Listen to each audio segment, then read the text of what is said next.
Welcome in, everybody. The Catamount Chronicles, episode number 10 on this Friday. Very excited for our guest today, a University of Vermont legend. Even though he wasn't here for all that long, he's a Vermont legend. He's a UVM legend. He's a former college baseball coach. It's Jack Leggett, nearly 40 years as a D1 head baseball coach. UVM 78 to 82. We will talk all about his time in Catamount country. And as always, appropriately enough today, the podcast brought to you by the Strike Zone Academy over in Essex Junction. You can get a free evaluation of your baseball skills by mentioning this podcast. I posted a video of the facility on my Facebook page, Brady Farkas, sports radio personality. You can check it out, get the virtual tour. Place is awesome, using all the latest in technology, analytics, hit tracks, Rapsodo, things you don't even know what they are using to help elevate your skills. And as Jack Leggett will know, getting baseball better in the state of Vermont is important. The guys at the Strike Zone and their great crew are doing it. Go see them off Susie Wilson Road. Also, as always, brought to you by Sobu Stretch Boutique Yoga and Meditation Studio off Shelburne Road in South Burlington. Love Scott, love Eric, the people who run the facilities there. They are adding more and more classes as we get more back to normal and we get into the fall, and virtually as well. So if you want to stay virtual, you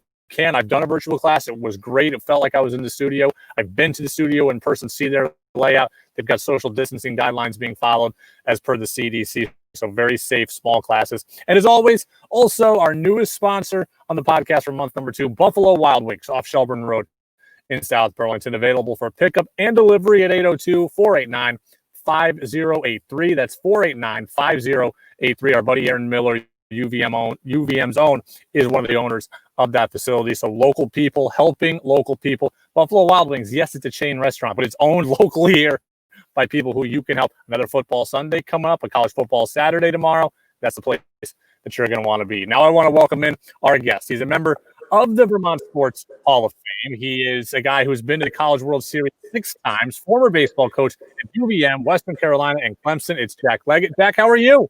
Good, Brady. How are you doing, man? Good to talk to you. I appreciate you joining us. Appropriately enough, I am wearing my College World Series hat here, 2015 College World Series hat, just in your honor. I appreciate that. Well, I appreciate you joining us. Ironically enough, I have to start with this. I don't know him personally, but I found it a cool inroads to this interview. My best friend played at St. John Fisher College and played for one of your many proteges, Dan Pepizelli, who eventually became an assistant coach for you. That's awesome. You know, the longer you are in this game and the more you coach and teach and the more people you come into contact with, your network grows. And it seems like everybody seems to know somebody that you know along the way. And that's what makes it so great. It's all about the relationships for me. I had a great time when I first started out at UVM, and I've had a great career over the 40 years of college coaching and coaching the USA national team the last couple of years. You know, so as I mentioned, Pepicelli, and we talked to Bill Courier, who played for you at UVM. Who are some of your other notable proteges? I'm curious about the network that you've built. Oh my gosh, you know, I'd be missing some if I start naming, but you know, the coaches that have coached for me, you know, Tim Corbin, who's the coach of Vanderbilt, won a national championship. Kevin O'Sullivan at the University of Florida, who's won a national championship. Yeah. Dan Pepicelli has been great. You know, was a great coach for us for 6 years, as you know. Tom Reginas at Winthrop University. Mike Hampton at St. John's, who was a volunteer coach for us and played for me. Rodney Hennon at Georgia Southern. It goes on and on. There's many, and I'm missing some. John Pulaski, who coached for me, head coach at Western Kentucky University, and there are many assistant coaches and head coaches out there that have played and that have either coached with me or played for me, and very proud of that. A lot of high school coaches, you know, Division II or III coaches. I mean, they're all over the place. So when I talk and look back on my career as a college baseball coach, one of the things I'm most proud of is that I was around good people all the time, really good coaches, good players, people with good attitudes, that passed on a lot of the lessons that we worked our way through during the times of hard work on the baseball field. We worked through some really good lessons, and I think they're passing them on to their families and to the other people that they're talking to and the other people that they're working with and those that they're coaching. Well, it was very cool. Also, a Vermont connection for you. When you were at Western Carolina, you coached Todd Raleigh, if I remember correctly. And Todd Raleigh is a guy who became the head coach of Western Carolina eventually. So you got to coach Todd Raleigh from Swanton. Todd Raleigh played for me, and his brother Matt played for me at Western Carolina University. Todd ended up being the coach a few years after I left. He ended up being the coach at Western Carolina. Then he ended up being coach at University of Tennessee. He's a great friend, just a great person. And we're very loyal to each other, care about each other, and grew up, 45 minutes apart from South Burlington to Swanton, and have remained close ever since. Did anybody know who Todd Raleigh was when he was coming out? Did anybody know where Swanton, Vermont was? Or did you have the inroads of Western Carolina to go and get him? Because you're the only one who knew where Swanton was. I was probably the only one who knew where Swanton was. I had recruited his brother John at the University of Vermont, and who tragically passed away, ended up going to Central Florida, and passed away from leukemia. And so I got to meet his family, Todd and Matt, and his whole family during that process, because I became very close to John. And we developed a great relationship with the Raleighs, and Todd came down, gave me a chance to coach him, and then Matt came down a couple years afterwards, and both were outstanding players. Well, did we miss the picture? Yeah, we lost your video for a little bit, so if you can get that back, that'd be great. But if not, how would I get it back? Let's see. I have no idea. I'm no. Sorry. No, that's okay. On the bottom of the screen, there might be a little tool button that says camera and microphone. Maybe you hit that. Looks like it's trying to come back here. So now you muted the microphone. No, I did. I'm okay now. Yep. No, you're good now. If we get the picture back, that's okay. But the audio crew will everything is all good. I wanted to say, Todd Raleigh's son Cal is a top prospect for my Mariners. Well, he's a really good player. We played against him. I watched him play at Florida State. He was going to come to Clemson before I left in 2015, and so that was very disappointing for me not to be able to coach him, because I know Todd was very interested in having be under my leadership, or to be coached by me, and I was very excited about coaching Cal, and unfortunately, when this all happened, he ended up going to Florida State and became a great player. I watched him closely, and he certainly, in my mind, he'll be a big leaguer with Seattle. Well, I'm looking forward to that day, because it's been in long-suffering Mariners fandom for me, Jack. So I need all the Cal Raleighs of the world that they've stockpiled. I need them all to be good, because I've been waiting far too long. Well, he's a great person, along with being a really good athlete and a really good catcher and good hitter, and just a great person, great work ethic, and he's got that Raleigh toughness. So he's gonna find his way in the big leagues and play there for a while. I'm going out of my comfort zone here and just trying to remember college baseball players and years. But did you coach another former Mariners reliever, Dominic Leone, at Clemson? I did. Okay. Dominic he's from Norwich, Connecticut, and Dominic played for us for 3 years. And played with Seattle, played with. They traded him to Toronto. Yeah, he ended up, and he was with the Arizona Diamondbacks, and now he's with Cleveland and doing well as a reliever with Cleveland. And so I know Dom really well. Absolutely. Played for us in 2000, 8, 9, 10. Sound right? That sounds about right based on what he's been with the Mariners. So I've actually got his Norwich Navigators bobblehead. So that's one of the many things in my bobblehead collection. That is a great thing to hold on to for the rest of your life. I will. I'm going to remove you for a sec, see if I can bring your audio back, but you're not going to lose I'm going to try to bring your video back, but you're not going to lose the audio. So hold on here. We're talking to Jack Leggett, thanks to Buffalo Wild Wings, Strike Zone Academy in Essex Junction, and Sobu Stretch Yoga Meditation Studio in South Burlington. That's about the extent of my techie skills, is pressing that one button. It didn't happen. So that's okay, though, for me, Jack. I hear you perfectly, and everything is good. I did want to go to this.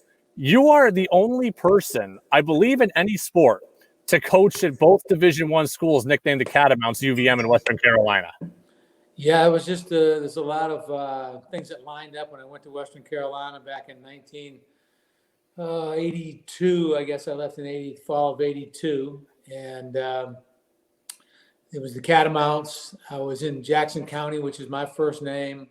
My next door neighbor was Ray, or right across the pasture was Ray, which is the name of my brother. Our next door neighbors were Bill and June Benson, and that's my brother and sister's name. There was a lot of things that lined up for me to be at Western Carolina University, and certainly being able to coach two teams with the Catamounts was kind of unique. You brought baseball back to UVM. Like, we know now that baseball was gone from UVM and what it would take to start a new program and how hard that's been. We've heard about those challenges. Baseball was gone before you brought it back. So 1977, you bring it back as a club team. What was it like building the program from scratch again? Well, I graduated from high school in 1972. And, UVM was certainly a possibility to go to school here, but it didn't have a baseball program. And I wanted to play football and baseball in college. Yep. And I think they had dropped baseball in 1969, maybe a few years earlier. And so I ended up going to the University of Maine, which was a great choice for me, be able to play football and baseball and get my education, and a great experience for me. And when I came back to UVM, after I graduated in 1976, in December, I came back and played my fifth year of football at Maine, and then came back and graduated and from the University of Maine in December of 76. And I was actually kicking in the field house at UVM because I thought I had a chance to kick in the NFL. My coach had told me I had a chance to kick in the NFL. So that was what I was practicing to do, and my leg was in great shape. And that's what my goal was in May, to go to camp and try to compete for a job. Rick Farnham, who was the assistant athletic director at the time, walked through the field house door while I was kicking one day and asked me if I wanted to coach the club baseball team, for $600. And so I thought about it for a day and came back to him and said, you know what, this is an unknown over here. I always wanted to get into coaching. I always thought I was going to be a football or a baseball coach. I didn't really care because both of them I loved. And it just happened that baseball ended up jumping out in front of me. And so I jumped into it, became the club baseball coach in the spring of 1977 at 23 years old. I was talking to players in the hockey warming hut at the end of the, in the hockey warming hut at the end of the ice in the Gutterson Fieldhouse with all the guys who were on the team the year before.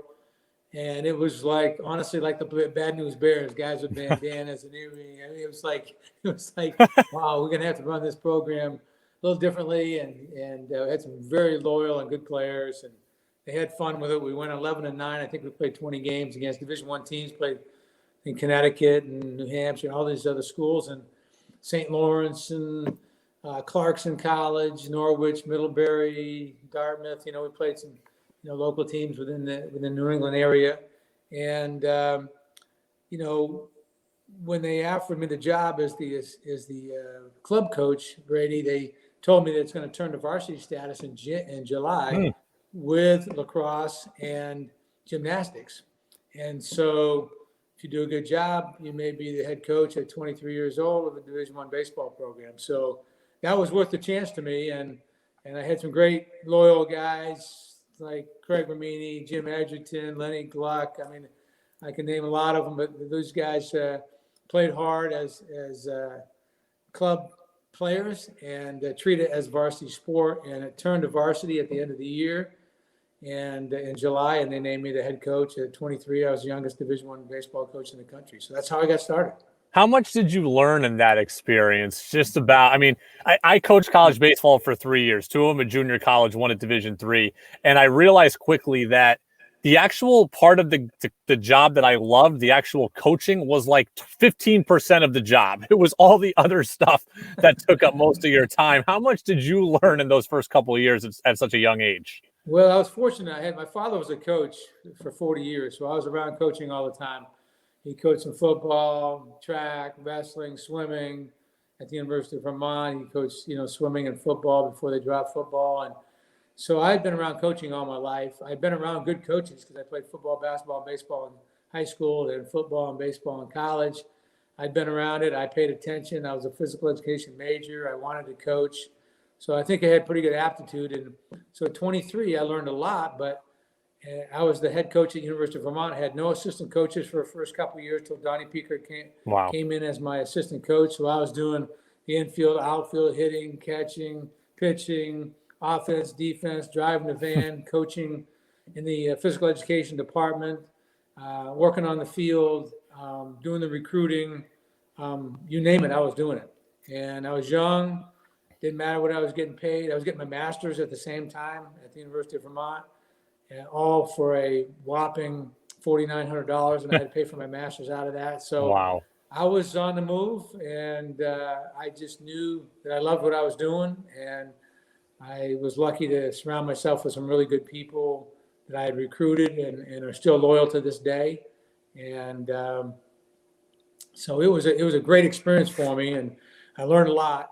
Stayed at the University of Vermont for 5 years, and Donnie Pickard came in and gave me, some great help as an assistant coach and working with the pitchers for the last 2-3 years, and got an opportunity at Western Carolina University, and things took off. Stayed there 9 years, and then 24 at Clemson, and then 2 with the USA team. Wow. So it started when I was young, and I learned a lot as I went along, but always felt like even though I was the same age, there was an age difference, and they knew who was in charge, and I respected them. I think they respected me, and we've developed a great relationship over 45 years, and still have connections with those guys.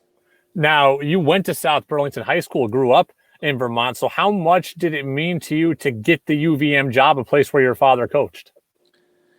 It meant a lot to me because I lived on East Terrace, right below Spear Street. I could walk out of my house and be up coaching a physical education activity class at 8 o'clock in the morning. Leave my house at 7:45 and be there in 5 minutes, or less. And so it was really a good experience for me. My first college office mates were actually my father, who was a swimming coach at the University of Vermont at the time, and Hal Gregg, who was a tennis coach at the university. And so all three of us were crammed into one office. And so I learned a lot from both of them because they had much more experience than I did at the time. And I listened to everything that they said and everything that they did and how professional they were and how hard they worked and how well they did their teaching job along with their coaching job. And so I learned an awful lot for those first few years. And I was, focused, locked in, and I was on fire. And my dad always told me, he said, you want to last for a long haul in this profession, you better have some other interests, you better have better balance. And so that was one of the lessons I learned early enough, I guess, but it took me a little while to figure that one out. When you go to Western Carolina, was it hard to leave UVM because it was leaving home, a place that you loved, or was it an easy decision because you saw the opportunity to climb the ladder, make more money, et cetera? It was a hard decision because I love Vermont, and I'm a Vermonter, through and through. But the weather got to me a little bit. We woke up in a hotel. We were ready to play St. John's. We're down in New York City and on 95. And I was rooming with my trainer, Roger Bryant. And he got up early in the morning, opened up the curtains and said, Jack, you're not going to like this. I said, what's up? Because the day before was a crystal clear, cold, but crystal clear day. We played Iona. Yeah. And so I said, what's wrong? And he says, come on over here. I went and looked out the window, and there was about, 8 inches of snow on the balcony, and there was cars off the road on 95. And I remember telling him, I'm out of here. I said, I'm going south.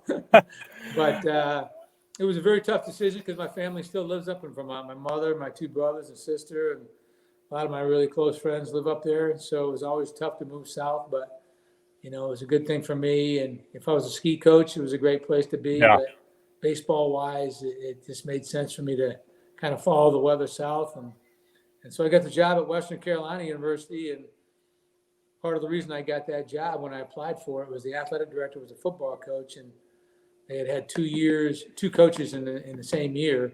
One that had left and then hired an interim coach, and he wasn't the right guy. So I was going to be the 3rd coach within a year. And he knew I had football background. When I interviewed, I hit it off with Coach Waters, and I think one of the reasons I got hired there is because he knew we would get along well because he was the football coach. And they liked me, and so I went down there. He called me on the phone. He goes, "Jack, I want to offer you this job for $20,000." And I go, Wow. "I'll come for 22." He goes, "You got it." Ah. I got off the phone and go, "Dang, I should have asked for 25." Yeah. So first negotiation play was not so good. You mentioned the weather. I went to college and played at Oswego in New York near Syracuse, where it's always freezing and always snowing. I remember multiple times getting dragged to the field 6 a.m. to shovel ice off the tarp just so we could play a non-league game on a Tuesday. That's exactly it. Such is life. The game, we'll do anything. Such is life as a cold weather baseball player or a coach. I'm interested in this. With someone who's been around college baseball for the better part of 40 years, how has college baseball changed in that time? How much bigger has it gotten? It's gotten huge. When I first started coaching, it was a big deal in New England, but not, nobody had great facilities and nobody, followed it really closely, and there wasn't any TV or any of that type of thing. Social media wasn't. So when I went to Western Carolina, there was a little bit more following because the weather was a little better, played more games. We won 5 championships in a row, 85, 6, 7, 8, and 9 in the Southern Conference. So there was some interest at the school, and they were proud of the program and all those types of things. And then when I went to Clemson, it was just another level of introspection from fans, from the administration, another level of, I wouldn't say pressure, but expectation. Then the TV came into it, and then you go into the College World Series, and then you go into Super Regionals, and 9 times we went to Super Regionals, 6 times to the College World Series, so you're on TV all the time. We set a really high bar for our program, and it was a high standard to try to achieve every single year, and I think we did an unbelievable job of reaching that, and I'm very proud of our program. But there was a lot, and the facilities became greater all throughout the country. Everybody was building bigger facilities, more beautiful facilities, more fan-friendly facilities. So the exposure of TV and revenue and that type of thing really has changed this game a lot. Well, I wanted to ask you about the College World Series because I've gotten to do a lot of cool things, right? I've been to the basketball NCAA tournament. I've been to the World Series. I've covered a Super Bowl. I've done a lot of fun things. The thing on my bucket list I've never gotten to do is go to Omaha and go to the College World Series. What is that like? Well, we played 6 times in Rosenblatt Stadium, the old stadium. Yep. And that was just unbelievable. I can still smell the funnel cakes as I walk in the concourse. It wasn't the cleanest, I wouldn't say pristine new stadium like they have now, but it had great character. It had great tradition, and I was sad they moved it out of there because it was a really great venue. And so it's one of the greatest experiences I ever had as a coach. But at the University of Maine, I was also there as a player. That's right. 1976. So one of the few coaches that were there as a player and as a coach at different times. And it was an awesome experience, one that your players always remember, your coaches always remember. You almost remember the scores, you remember the teams that you played, you can remember the games. They're on film now, so I've seen them every once in a while. Yeah. And so they're still exciting to watch. And TV did a great thing for college baseball. And, it's one of those things that experience I'll never forget, both as a player and as a coach. What's it like from the community standpoint? Because I have this picture. So I've been to the Little League World Series, and I see how Williamsport rallies around that event. I picture the College World Series to be almost the same thing for the people of Omaha. Oh, there's no doubt. It's absolutely, I think that's what gave it its charm and character, is the fact that it's a big city, but not so big that the emphasis during that time, that 10, 12 days, and the time leading up to that was all about the College World Series. Yeah. And I mean, people loved it there. People appreciated, took their kids to it. People from all over the country, made vacations to come to the College World Series and watch games. And so it was a community-driven, middle and the heartland of the country, tournament that I think is hard to beat. It's hard to beat. It's one of those things that it developed a lot of momentum by staying in one place all this time rather than moving it around. And I think that's the charm of it. We talk about college baseball getting bigger, as you alluded to. It certainly has, but it's still nowhere near on the level as football or basketball. Now, you're fortunate to be in the ACC for 24 years where baseball really is a big deal, but in a lot of places it still isn't. I mean, what more needs to be done to take college baseball to the next level, you think? It's just such a difficult thing, Brady, because the weather affects everybody's, weather and budgets. And down south, obviously, you got better weather, you got more emphasis, you got more people playing baseball, you've got more, administration-driven. As a matter of fact, the College World Series, I think, is the second biggest moneymaker behind the NCAA tournament. Wow. If I'm not mistaken. And so it's got some oomph inside the NCAA, and Yep. they take a lot of pride in it. And so I think that it's one of those things that people follow, people look forward to it, people are excited about the College World Series. It's got its own little niche. It's kind of snuck in there after the NCAA tournament and before Major League Baseball gets really cranked up into the playoffs and all that kind of stuff. So it's kind of in the middle there after the hockey seasons, before football. It's kind of in the right spot. And I'm not sure with the college calendars and all that kind of thing that much can be changed in terms of moving it to the summer.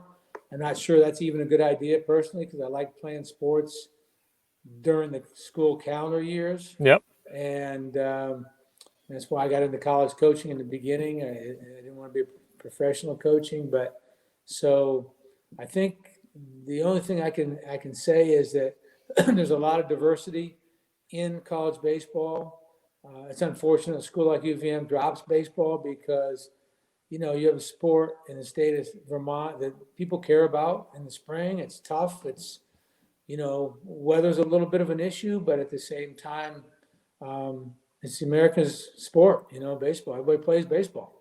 And so it's very difficult to see it dropped at UVM, and especially when it's been a traditional sport for a long period of time here. And so that hurt a little bit.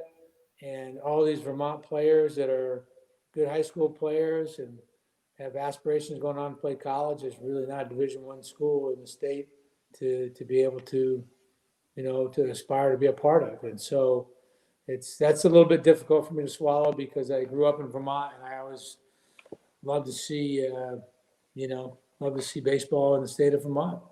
What do you think the biggest challenge is? Is it the weather and the ability then, or is it the weather? Is it just the overall budget because the sport is expensive? Is it Title IX? What do you think the biggest issue holding back UVM is? I think it's a combination of all of them. I think there's no football. Football drives Clemson University. It drives a lot of these big universities where they, with the TV money and all that, they have plenty of budget to be able to handle all of their sports in a first-class manner. So the budgets are a little bit different. Weather is a little bit different, but, we've always been able to battle our way through that and figure out a way to do it. Yep. And so I would say that's probably those are the two biggest issues, and you just got to have an administration and Title IX. You mentioned that, and that becomes a difficult issue at times. There might be a groundswell to bring back college baseball at UVM, but in doing so, because of Title IX, now you got to bring back softball as well, and so there's it's a little bit difficult to balance all of those things. So. It's tough. It's a tough palette. They just dropped baseball at Furman University, and that down here in the South, South Carolina, when you got, strong baseball schools all around us. So that's disappointing to see too.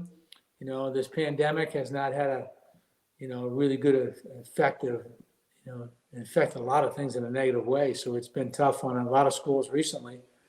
So, but that isn't UVM's excuse. This happened a long time ago, and so to me, it's disappointing to see things drop, because once things are dropped, it's very difficult to bring them back again.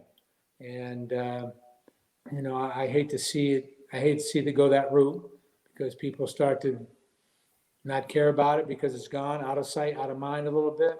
Yeah. And but there's just a lot of really good baseball coaches and people who care about it in the state of Vermont, in high school, and kids that care about it, and kids that want to learn, and people that want to teach, and people that want to coach, and it's very difficult to see that opportunity at the state school not available to these kids. Well, I'll get you out of here on 3 what I hope are fun questions. Okay. You're coaching in a big game.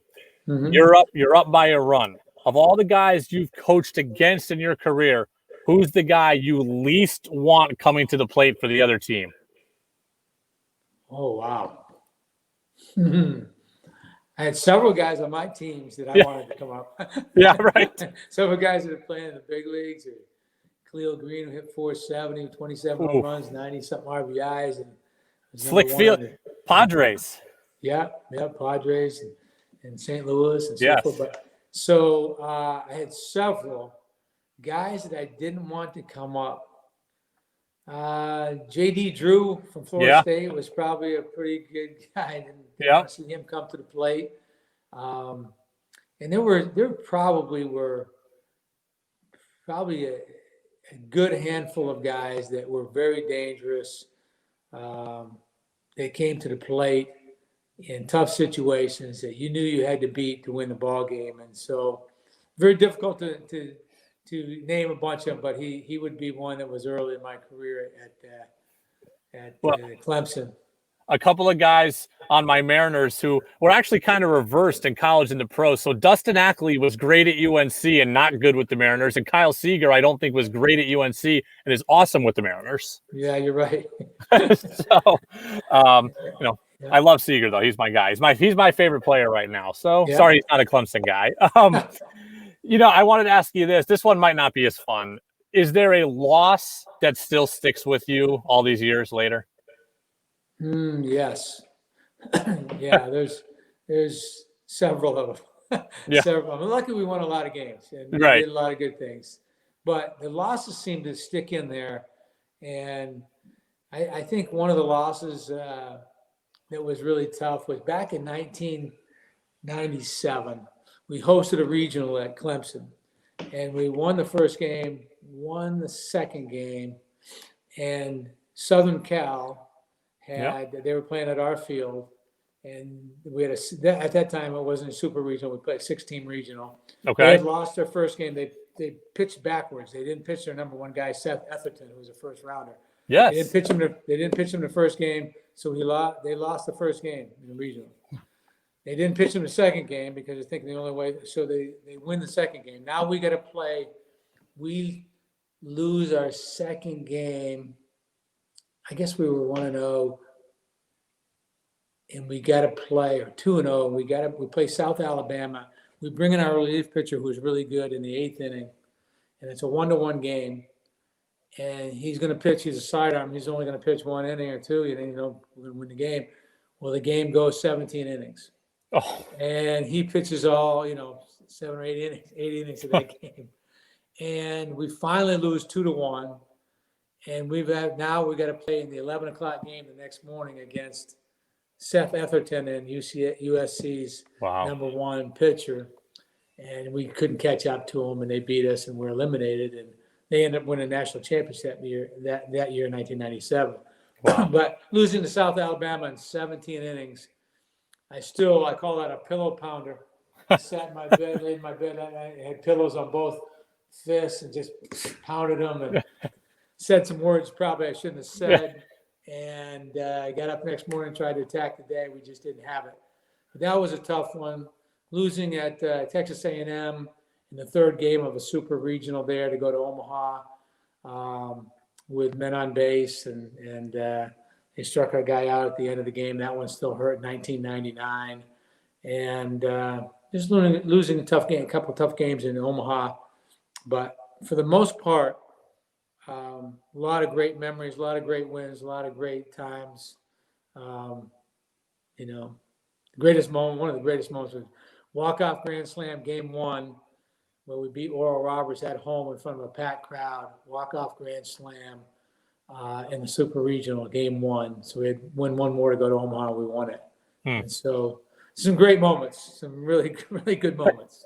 Well, I'll get you out of here on this. A question I like to ask everybody who's a hometown person. I know, and it's applicable because you recently completed a trip up here. It doesn't have to be in Burlington, but in Vermont, the number one place you want to go eat when you come back to town. I go to Luning's, downtown Burlington. Go to Luning's. I feel like I'm in Europe. Yeah. It's like an automatic, to me, it's an automatic one-time thing while I'm in Burlington, when I come back to South Burlington. So my buddy and I and his wife and mine, we usually get a reservation at Luning's right downtown. Well, Jack Leggett, 40 years almost, a Division I baseball coach, 5 of them, the first 5 at the University of Vermont, one of the pioneers of UVM baseball. College World Series appearances 6 times at Clemson, also a great amount of success at Western Carolina. Jack, this has been an honor, man. I appreciate it. Thank you so much. I appreciate it, Brady. I'm actually just one last thing. I keep in touch with my first few teams at the University of Vermont. Next year, I think we're going to have a reunion down in maybe Stratford, down in that area. Wow.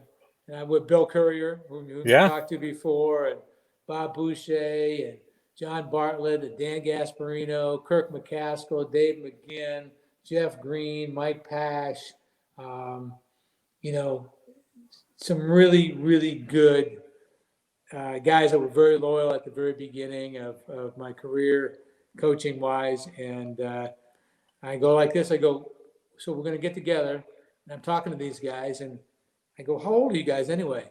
Well, I just turned 60. So here I am. I've coached guys that are 60 years old, and that seems kind of strange.